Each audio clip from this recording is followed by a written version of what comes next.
me about a taxi driver that the family had used on many occasions, and who had always been nice to her and spoke to her in a friendly manner. The taxi was ordered to take her to her dad's house to see him. On this occasion, the driver told her she could sit in the front seat. In a matter of minutes, he started to tell her how sexy she was in her little skirt. In his words, he said, all white slags wore skirts like hers. He then placed his hand on her knee, telling her the whole time that she couldn't get away. He thrust his hand up her skirt and into her underwear. They had to stop at traffic lights and she took the opportunity to jump out of the car and run. She hid behind a bush for what seemed to her to be hours, but she isn't sure how long she was there.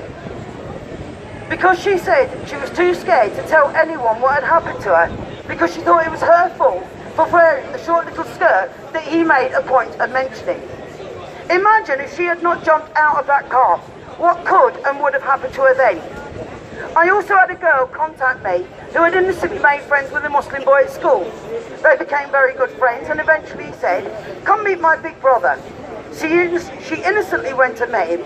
The older boy flattered her and told her how beautiful she was, how special she was. A few short weeks later, he raped her.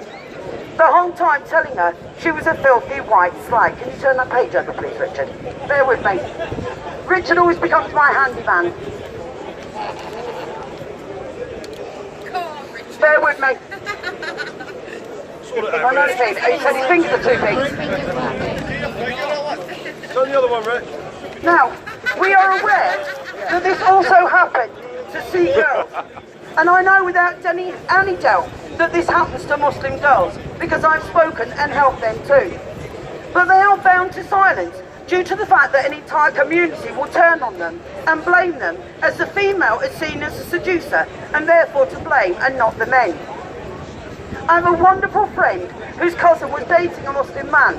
He forced her to get a tattoo with the words, property on, and his name was added. One night he came to her home and he raped her, the whole time beating and abusing her. Eventually he stabbed her multiple times. When that didn't kill her, he took a call from a games console and strangled her until she was dead. Her body was dumped and wrapped in a carpet. Her name was Kelly Sinnott. Why is it that we all know who Stephen Lawrence was, and rightly so, of course? Yet when reported by the media, this girl was referred to as Carpet Girl, as if her name does not matter as much. It does, it will, it should. Yeah.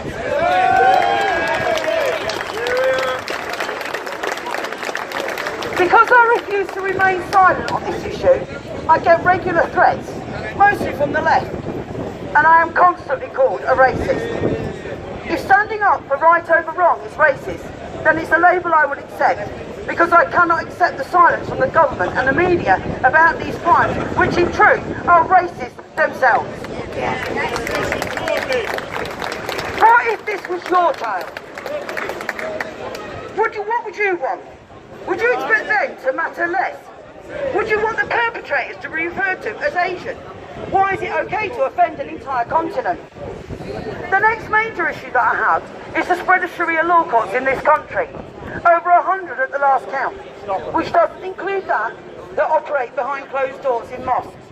If Sharia law is not stopped, it will eventually lead to the stoning of women for honour-based court crimes, including the crime of having been raped. It will lead to the beheadings for apostasy or blasphemy, to hand-and-foot amputations for lesser offences, to a public hanging of homosexuals and outspoken women. Well, that's me screwed then, isn't it?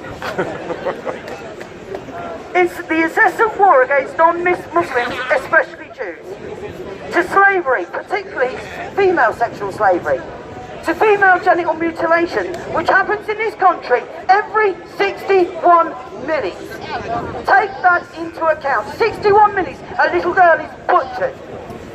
But we won't mention that because it makes you a racist. There will be no democracy, no human rights, everyone will be on their knees, non-Muslims will be seen as dhimmis, there will be no music except for the call to prayer, and no dancing. There will be public floggings for sexual crimes such as flirting or speaking with an unrelated person of the opposite sex. All women will be under the veil. It is perhaps the most cruel and violent system of human life and social organisation which has so far been invented, and it came from the desert waste. Last page, please, mate. Get louder, get louder. From the dead heart of Arabia. Surely this shouldn't be acceptable in our great country. Sharia law has no place in civilised society. Come on. Louder, please, people! Lastly, we have the problem of political correctness. This issue allows the other two, Muslim grooming gangs and Sharia law, to become problems themselves. Without political correctness, there would be no problems of grooming gangs. They would have been dealt with by the police and councils long ago. Without political correctness, there would be no Sharia law, and it would be unable to thrive unchecked in England. Political correctness has stifled debate and stopped people being able to address the very real issues we now face here in the UK. Only by breaking the chain can we eventually begin to understand the severity of the issues and the enormity of the task we have in stopping it from gaining further traction. Yep.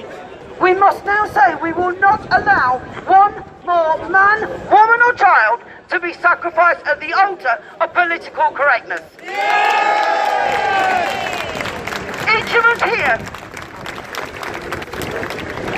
Each of us here has made a personal sacrifice, be it financial or emotional. But we do it because we care. We do it because it is right to speak out. We do it because those who refuse must be made to listen. We do it because silence does and will create victims. Yep. We will not stand idly by, allowing people to suffer in silence. Be the voice of the voiceless, because without your voice, they are kept prisoners of political correctness. Yep. And I also have got a little thing, if you want that. I have a message here from a Muslim lady that I've been supporting for the last 4 years. Now hopefully if my battery's not dead, just bear with me. I can figure out how to switch it on. I just want to reiterate to all those slanderers that are calling us racists, Tony's going to read a message from a Muslim lady, not an ex-Muslim, but a Muslim lady that she knows personally and that she supports. So the slur of racism is a disgraceful slander against the good people that have gathered here today, veterans and football lads. And women, and Gurkhas. Disgraceful.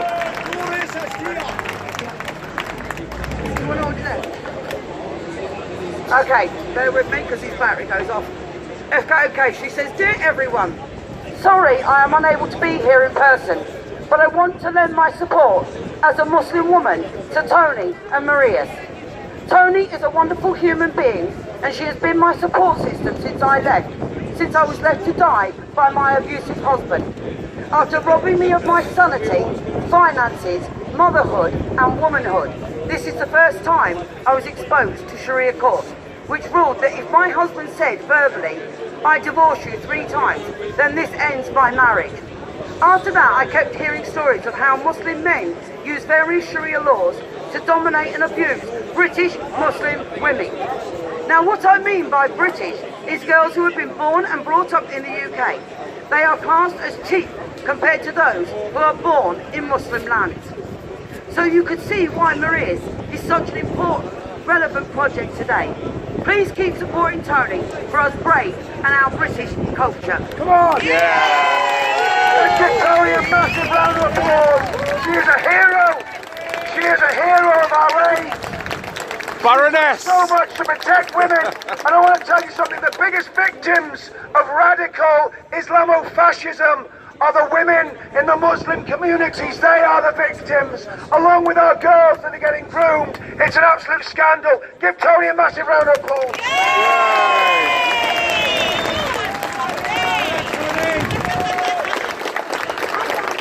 We're now going to